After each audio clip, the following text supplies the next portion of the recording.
Newmark. I'd like to welcome members of the public on webcast, colleagues and officers to this evening's meeting. I'll be chairing the meeting, and to manage business as efficiently as possible, I will invite people to speak one at a time to ensure that their contributions are properly heard. Therefore, please do not speak unless invited to do so. Thank you in advance for your assistance. I think everybody here is familiar with the fire evacuation procedure. Item number 1, communications and apologies. There are none. Item number 2, presentation of petitions. There are none. Item number 3, declarations of interest. Do any members have any interest to declare? I'll declare my interest as the chair of the board of Elstree Film Studios Limited, and I have a dispensation to speak and vote on such matters.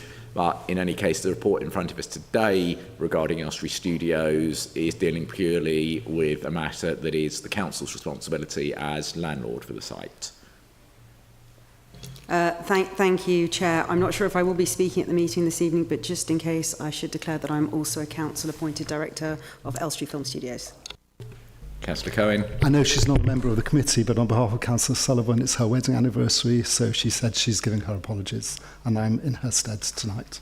Please pass on our congratulations. Councillor Myers. Yes, same declaration as yourself, although I'm not the chairman. I am a council-appointed director of the studios. Thank you. Speeches by non-cabinet members. The usual rules apply, and we'll try to be as flexible as we can. Agenda item 5, minutes of the meetings held on 9th of July 2025 and the additional meeting held on the 13th of August 2025. Are the members of the Cabinet happy to agree those minutes as previously circulated? Agreed. Thank you.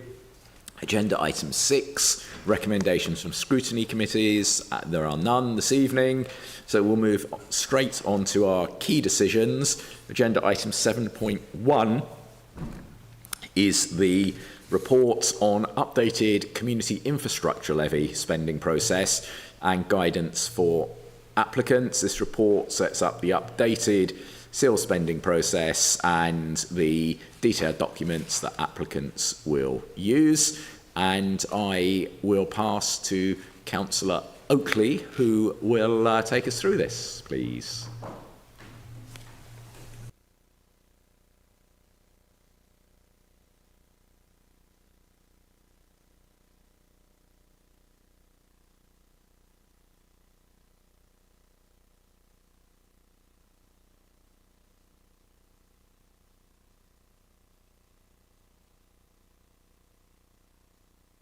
Sorry, I'm not being very well organised this evening.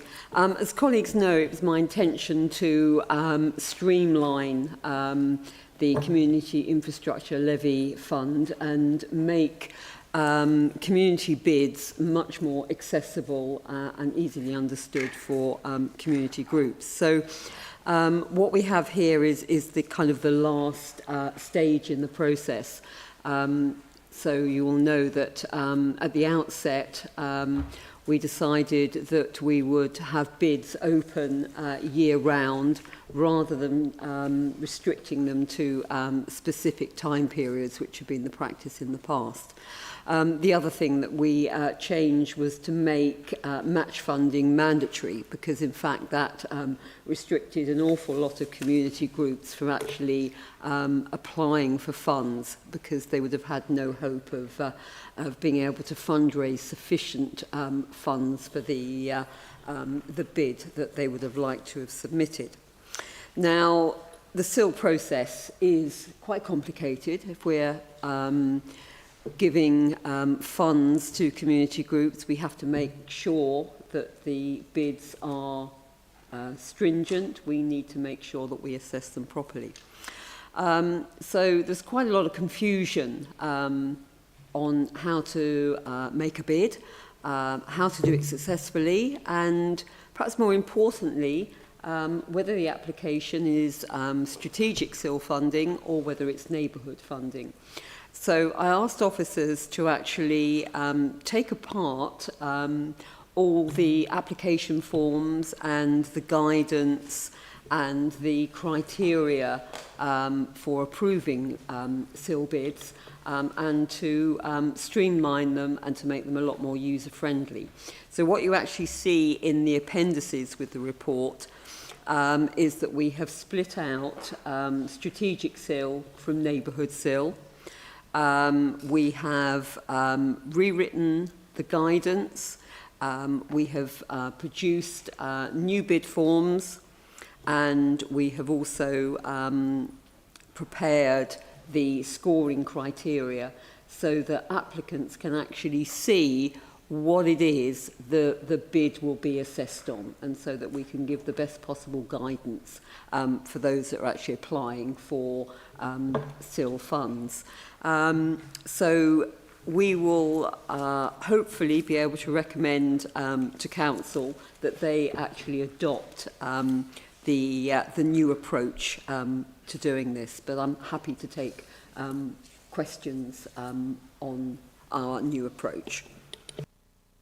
Thank you. Any comments from visiting members, first of all? Councillor Cohen. Yeah, thank you very much, Chair. First of all, I want to recognise the work by our officers that has gone into updating the community infrastructure levy spending process. It's a clear step forward, making the system simpler, more transparent and easier for applicants to navigate.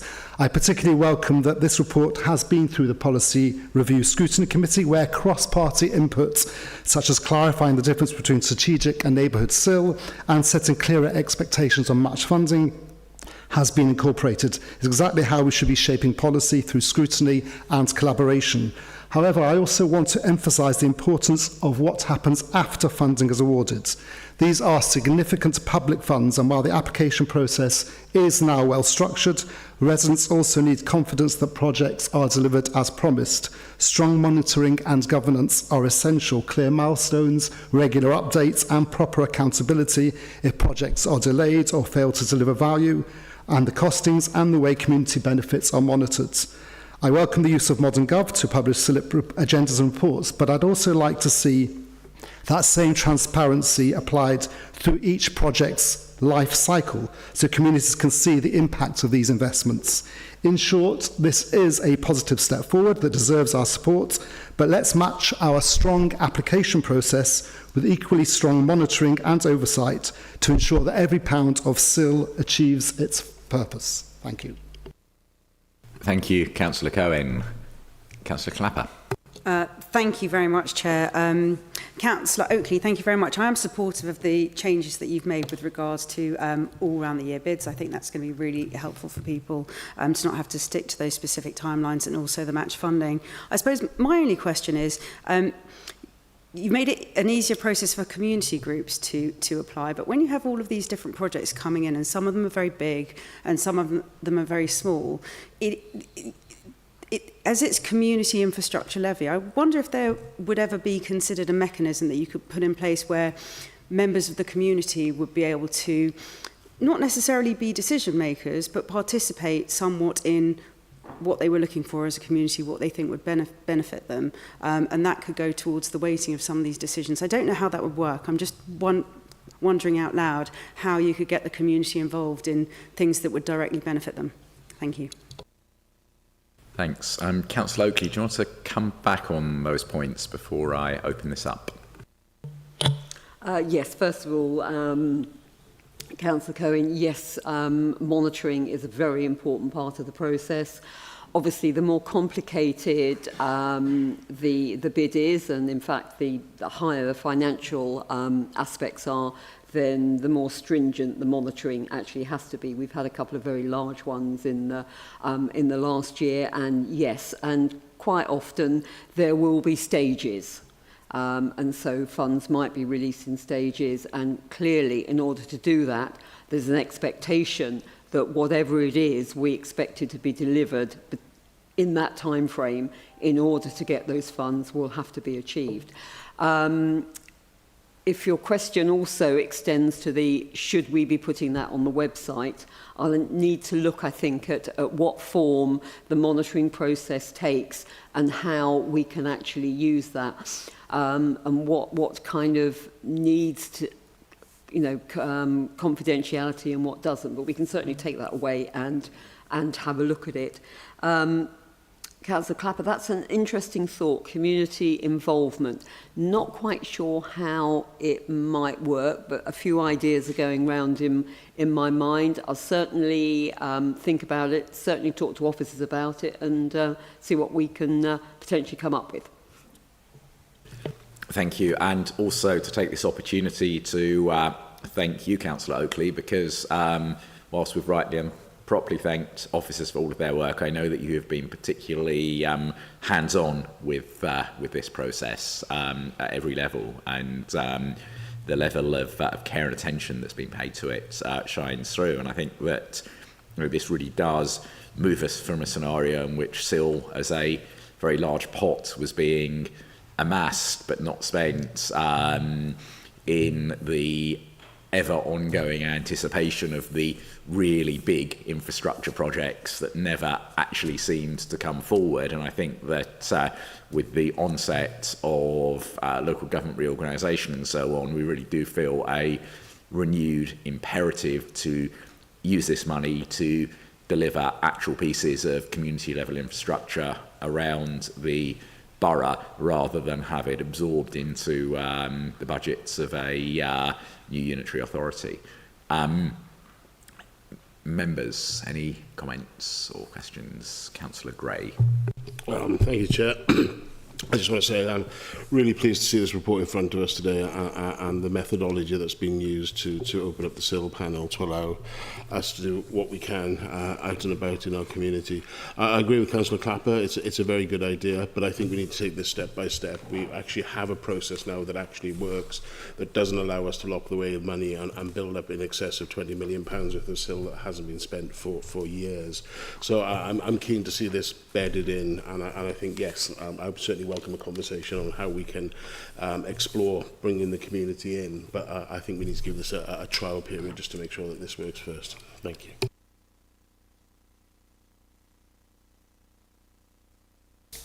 Yeah, speaking from our side, we also welcome a more open process to fund infrastructure projects. The money was collected for that purpose, and it's really been a very slow process. I remember being at one of the last SIL meetings under the old administration, I think chaired by Councillor Cohen, who was quite concerned about the around about £18 million which had been amassed at that point and hadn't been spent. So it's really good that we're moving this direction and that we can actually be far more responsive and spend the money as it was intended. Good. If there are no further comments, can I ask members to agree to adopt the updated approach to SIL spending, which includes adopting the various attached documents, to agree to amend the Council's website to set out the updated approach and include the provision of the additional information for SIL bidders, and importantly to agree that in the future non-material changes to the documents, the website and the spend framework can be made by officers in conjunction with the Cabinet member for planning, infrastructure and transport. Is that agreed? Agreed. Thank you. I'm going to look for some officers for some quick guidance. We have agenda item 7.2, which is the Elstree Film Studios underground car park capital investment, but my understanding is that the entirety of that report is in part 2, so we just pass over this item, presumably. Okay.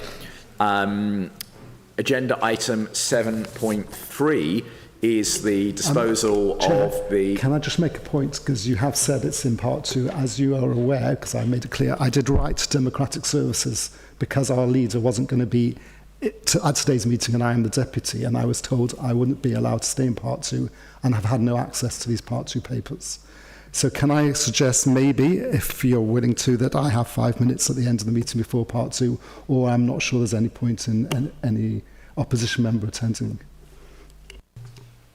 Harvey, are you able to advise, please? Yeah, thank you, Chair. We've always applied the rule, and we did when there was a Conservative administration that the pink Part 2 papers would be shared only with group leaders, and we didn't have a system of substitution if that happened. The ability for you to stay in Part 2, of course, is the leader's discretion. So it really is up to the leader in those circumstances whether you stay or not.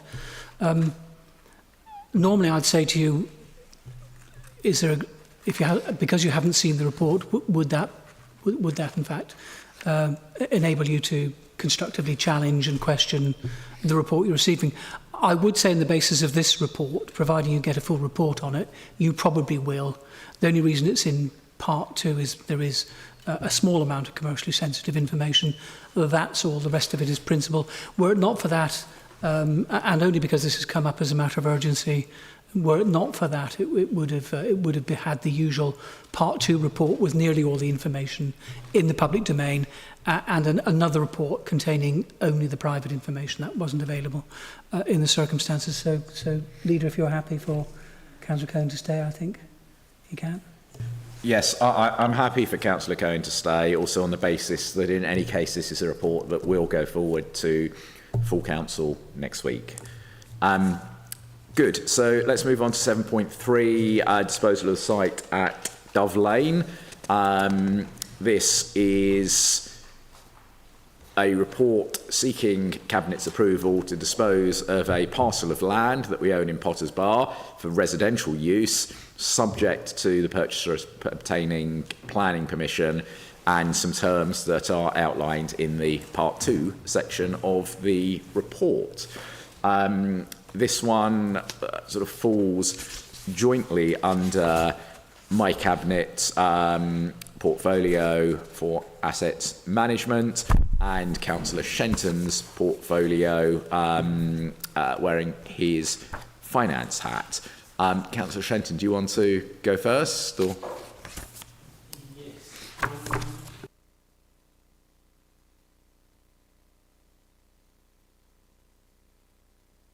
I think just avoid the numbers, essentially.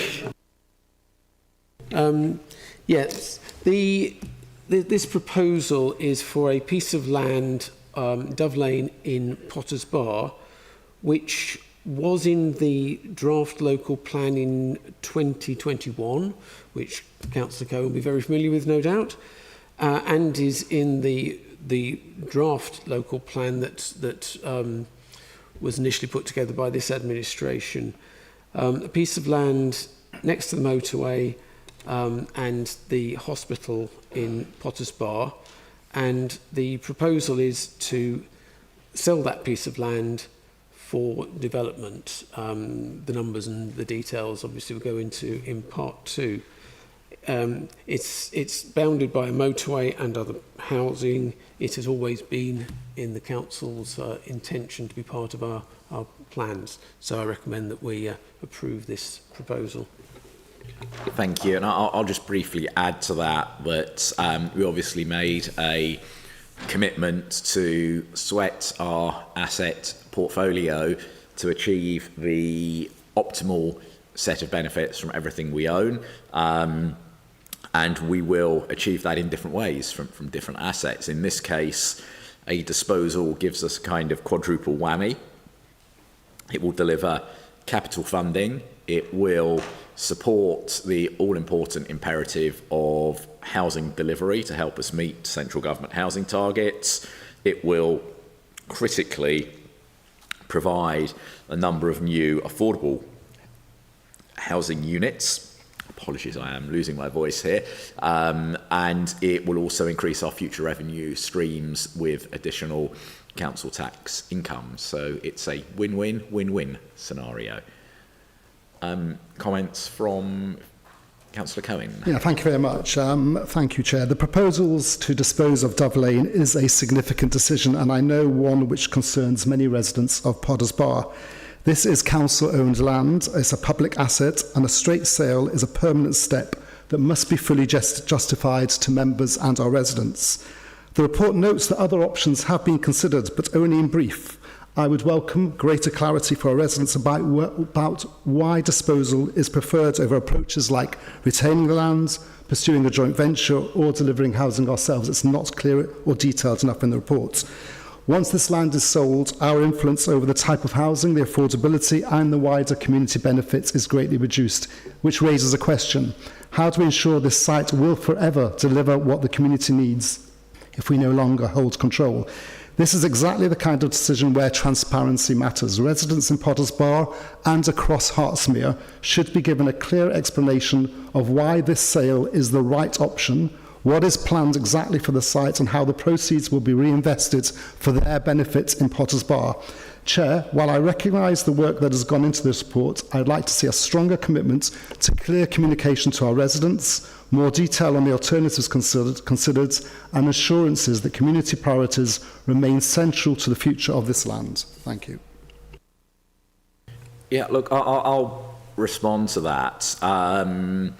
We've set out a very clear set of reasons in the report that this particular recommendation is coming forward. And at the end of the day, leadership is about making choices. We did look at alternative options and discounted them on the basis that the imperative to A, deliver homes, and B, deliver affordable homes has been an absolute hallmark of the commitment that this administration made. And at the end of the day, this is a choice that facilitates that imperative. You know, we inherited a situation from your own administration where, frankly, not only were choices not being made, but decisions were not being made. Huge swathes of our asset portfolio were simply left as they were, getting not just not best value, but I would argue suboptimal value. So we have made a choice. We have set out the reasons for that choice very clearly.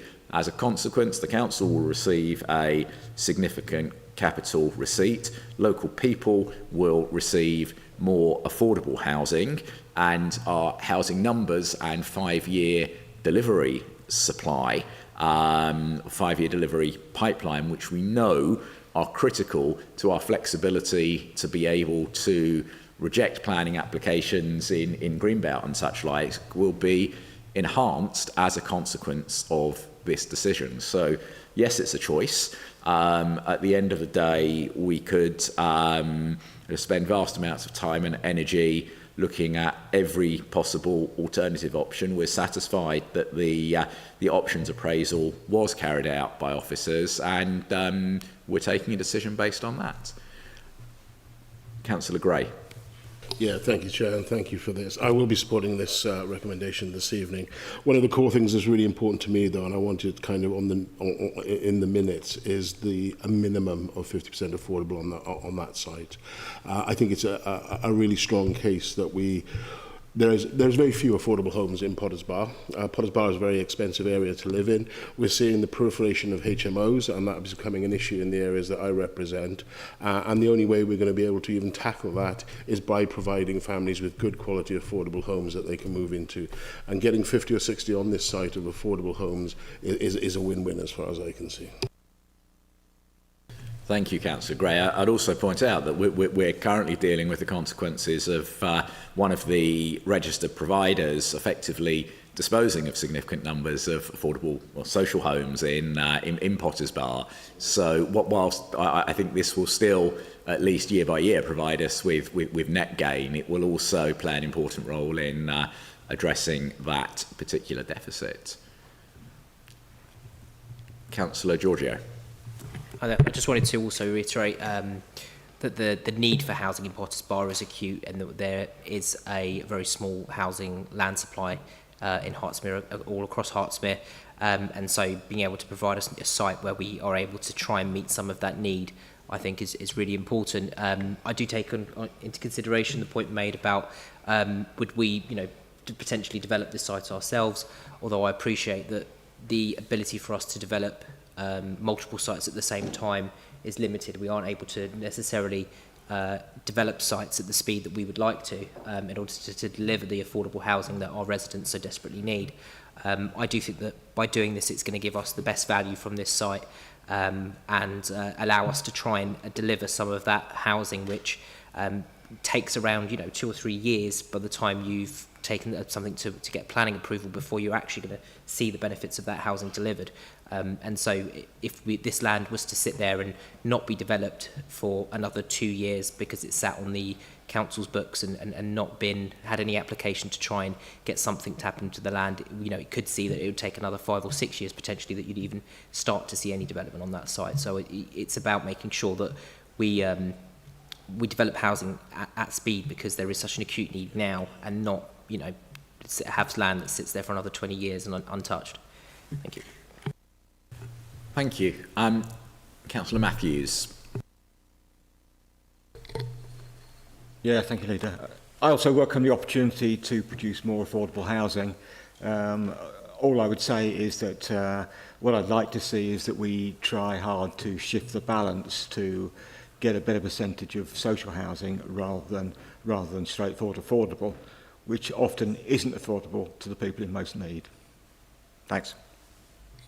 No, absolutely, a point well made.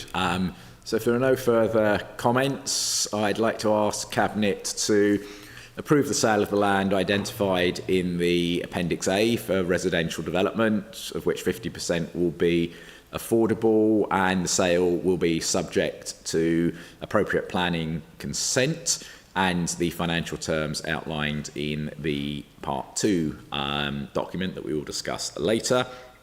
Secondly, to authorise the Head of Asset Management and Engineering Services and our Chief Finance Officer, in consultation with myself and Councillor Shenton, to agree the detailed sale terms, and to authorise our Legal Services Department to prepare and complete all of the necessary documentation to give effect to the sale, including the detailed terms of the overage agreement that's set out in the report. Is that agreed? Agreed. Thank you. Move on to item 7.4, which relates to 33A High Street, Bushy. This is another sale of land, which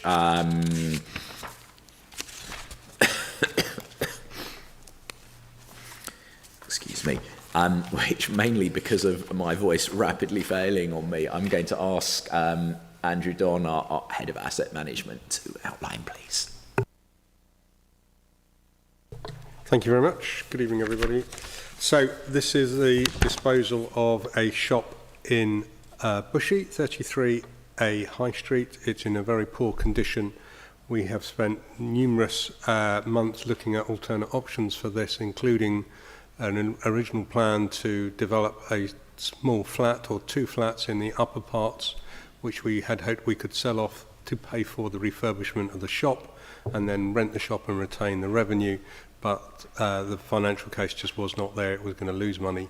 So ultimately we put it on the market for sale. We have had a good offer, which is subject to Part 2. It is close to Kent Place. If you know where the Kent Place car park is, it's around the corner. There's a little map on the back, should you wish to see it.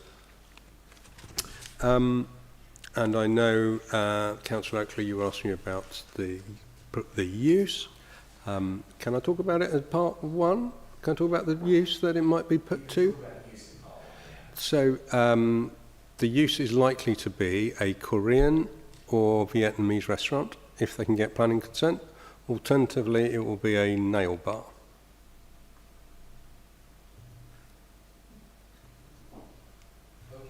Thank you for that. Councillor Cohen. Thank you, Chair. First, thank you for the work that's gone into the report. It sets out the position in detail, and I know they're not straightforward decisions, but there's a big but. As opposition and as a critical friend, there is a key concern in this report, members. It cites refurbishment costs of £850,000 against an asset value of £675,000. And that, I think, is the figure that's central to the case for the disposal. My question is, how exactly do you arrive at a number of £850,000 against an asset value of £675,000? For a property of this scale, and we've taken advice, £850,000 seems extremely high. And especially, we just heard what the uses it's going to go to. That makes it even more. I question these figures. Was this a full independent cost assessment for refurbishment or a broad estimate? Does it include contingencies or assumptions about the highest possibility standards of work? And have we tested whether more phased or other partnership-led approaches could have reduced this figure? Because, Chair, if this number is overstated or insufficiently scrutinised, then the Council risks making a permanent decision, the sale of a prominent high street property, one of our assets, on a shaky foundation. Once it's sold, it's gone for good. I recognise the logic of avoiding further liabilities and the difficulty of making the sums add up. But before parting with such a strategic site, I think it's only fair to residents that we properly interrogate and have full figures of this £850,000 cost, because that is central, and ensure it's robust, realistic and beyond question. Thank you.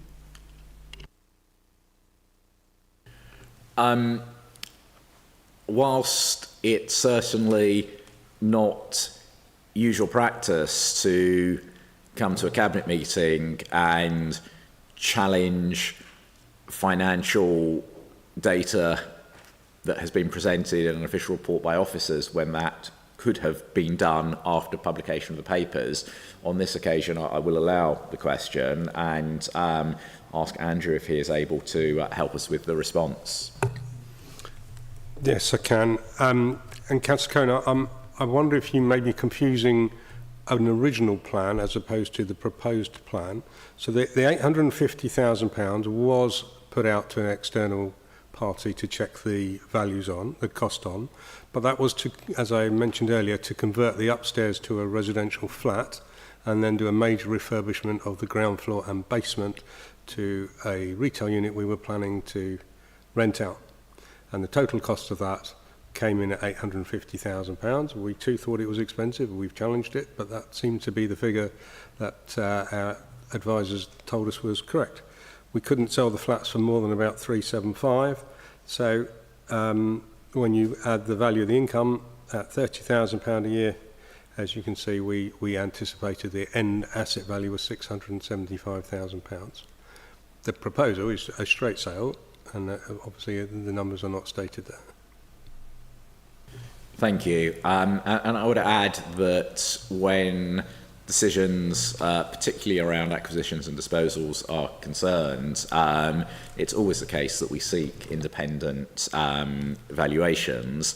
And I would also say that in other contexts, we've been looking at valuations of sites in the fairly immediate vicinity and on the other end of Bushy High Street, and actually those numbers are consistent with what's coming up on other similar sites. Councillor Giorgio. Just on that, I'd just like to say that anybody who's doing any kind of renovation work can kind of attest that the cost of skilled workmen in the UK has clearly risen and is clearly very expensive at the moment to procure. The cost of materials are very high at the moment, and so the cost of any building and materials, I imagine, are considerably higher than many members may kind of imagine in their first instance. I stand by the figures that are in here are probably on a higher end of what you may want to do, but then at the same time, you wouldn't necessarily, if the council was to be carrying out work on a property, we're not going to deliver a property that's in a poor standard for residents to live in, and so we wouldn't kind of provide substandard work if we were to redevelop the property and turn it into flats and a commercial property there. And so yeah, anybody who's currently getting any kind of workmen of all different trades and skills at the moment will attest to the cost of doing so at the moment is extremely high, and so I imagine these figures are probably reasonable. Thank you, Councillor Shenton. Thank you, Leader. I'd just point out, I mean, Councillor Cohen will be fully aware of this, of course, but because the procurement rules that we have to go through, we end up, any local authority ends up paying a premium for any piece of work. And for a small site like this, for a single shop, that makes the difference between it being viable and not viable. Thank you. Councillor Oakley. Thank you, Leader. This property is in a prominent position in the High Street Conservation Area, and it is dilapidated and it's been deteriorating for some considerable time. So I welcome the opportunity for it to have a new lease of life, and I will be looking very carefully at any planning application that comes in. Okay, if there are no further questions, I'd like to invite members to agree to approve the sale of the land and buildings identified in the appendix of the report on the terms that we will clarify in part 2 later on in our agenda, to authorise our Head of Asset Management and Engineering Services and our Assistant Director of Finance, in consultation with myself as portfolio holder for asset management, to agree the detailed terms of sale and to authorise our legal services team to prepare and complete the necessary documentation that will give effect to the sale. Is that agreed? Thank you. We'll move on to non-key decisions. Agenda item 8.1, the Hertsmere Vision Report, Quarter 1, 2025-2026. Councillor Gray. Yes, thank you, Chair. The report in front of you is the recommendation from the Cabinet Review to note the quarterly performance indicators for Quarter 1, 25-26. The Cabinet Performance Panel has fully reviewed the performance indicator outturns in Appendix A, which captures a high-level performance information across the organisation. Appendix A provides progress against the corporate plan over the last quarter and the financial year as a whole, setting out the narratives, summarising of achievements, along with performance information from key performance indicators set against each priority and area of the vision. The main body of the report contains further information on indicators which have fallen into the red and amber range. There are 3 in the red: E192, SPA 10B and FIN 7. Thank you, Chair. Thank you, Councillor Gray. Councillor Cohen. So first of all, I want to thank officers for the hard work, as I know goes into compiling this report, and for the many green indicators that do show services are performing well generally. But we must not shy away from the 2 areas that matter most to our residents: recycling and waste collections. Both are currently in the reds, and both have a direct impact on the public's confidence in our council. On recycling, we're at 43.5% against a target of 50%.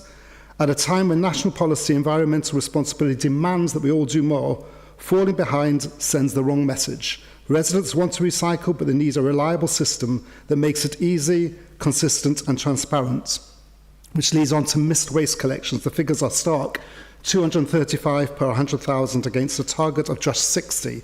Every single missed collection is not a statistic. It's a household frustrated, bins left on the street, and residents questioning whether the council is delivering on one of its most basic responsibilities. And it comes at precisely the time when we are asking those same residents to do more in terms of recycling and separating waste. It is hard to ask for greater effort from the public if the council is not visibly delivering its side of the bargain. Chair, these are not minor service glitches. They go to the heart of public trust. Our residents, we know, are proud of their communities. They want to recycle more, and they want to see a service they can depend on. We must now turn these red indicators into green quickly and decisively. As a constructive step, I would urge the Cabinet to look at improved communication with residents, clearer reporting when collections are missed, and practical guidance to support households into making sure they are recycling more effectively. This will not only reduce frustrations, but also rebuild the confidence we need to meet our environmental ambitions. We, for our time when we are going to be in opposition, will support officers in that work, but we will continue to hold this administration to account to make sure waste and recycling, the services most visible on every street, every week, meet the standards our residents rightly expect. Thank you. I'm sure there'll be a detailed response from the relevant portfolio holder shortly, but I will say your point on communication around interruption in services is one that's well made, and certainly something that, as the Cabinet Member for Communications and Consultation, I have already acted on. We have instituted, as of about a month ago, a new procedure whereby in the case of any interruptions to service, the Assistant Director for Street Scene will pass that information to corporate comms as part of a new protocol, and it will be corporate comms that handles and takes the decision on what should be communicated and how it should be communicated in consultation with Street Scene, rather than Street Scene simply taking that decision sort of off their own back without that expert communications professional perspective. Members, Councillor Gray. Yeah, I'd just say to that point, though, Councillor Cohen, it's not just the Cabinet who are responsible for communication, it is all of us as elected members, and we all need to make sure that we're giving clear, concise and correct information. I'll invite Councillor Richards to say a few words on that area if he wishes to. Thank you, Chair. Thank you, Councillor Gray. And thank you, Councillor Cohen. This Council introduced the biggest changes in 10 years or so as of April by introducing the weekly food waste collection, a full 12 months ahead of what was mandated by central government. Such big changes in terms of also included change in delivery dates for most residents, and we don't take it lightly in terms of introducing such a change. However, what we are seeing already, and I've asked for certainly a closer look at the monthly missed bins and the monthly recycling. So in April we included a lot of, so we didn't necessarily differentiate between missed bins as a number and other factors. We took on at face value that that residents were reporting missed bins. Not all of them would have been missed bins. Some, in terms of when a bin was presented on a different day, a lot of those numbers would include that. So the hit in April is particularly high. But that said, looking at the May and the June figures, the trends coming in the right direction, and even in terms of the April numbers, when you look at the, on average, we collect curbside from weekly 43,000 households. So the numbers are, when you look at them, actually small. Percentage terms, we are looking at 0.25. Even in the higher numbers of missed bins, we're still only talking a quarter of 1% of households. The trends are coming in the right direction. I've also asked for a weekly update, and again, looking at the weekly updates, so we had, in April, we were not able to allow all the crews to take holiday, so we had some crews that needed to take holiday. It's not fair to not let them take holiday. That was undertaken in the summer and later, and therefore there were always going to be issues. I think overall most residents have done extremely well and accepted the changes, and I fully agree we need to make it as easy as possible for residents to recycle more, and they are doing so, and they will continue to do so, and I look forward to the next quarter's numbers reflecting that. Thank you. Thank you, Councillor Richards, for that very thorough and detailed response and for your valued and welcome reassurance. Any further comments from Cabinet members on this or any other element of the report? No, in which case I need to ask Cabinet members simply to note the quarterly performance indicator report. Is that agreed? Thank you. We'll move to agenda item 8.2, the financial strategy consultation document. This report sets out our new draft financial strategy against the backdrop of lots happening in the world of local government finance, fair funding review, business rates review and resets, and of course the ubiquitous local government reorganisation programme. And this strategy also incorporates an updated medium-term financial plan taking us through to the year 28-29. Councillor Shenton, do you want to speak to this, please? Thank you, Leader. Yes, the context, of course, which I'm sure people are aware of, is this is the first stage of 4 stages for reviewing this document. After it's gone through this committee, this cabinet, it will go to policy review on the 4th of November, chaired by Councillor Cohen, back to cabinet on the 10th of December, and then to full council in January, 21st of January. And there are aspects which we don't know yet. We don't know the fair funding review, which is due this autumn. We don't know the rate of inflation, which is applicable to our council tax rise and our costings that will also come from the late autumn. It's a major change to the previous financial strategy due to, in large part, the different priorities, the additional priorities of this administration. It takes us forward to making the major impact that we are committed to with our regeneration plans, with our funding of the authority, with the changes that this administration has already put through in its strategic review.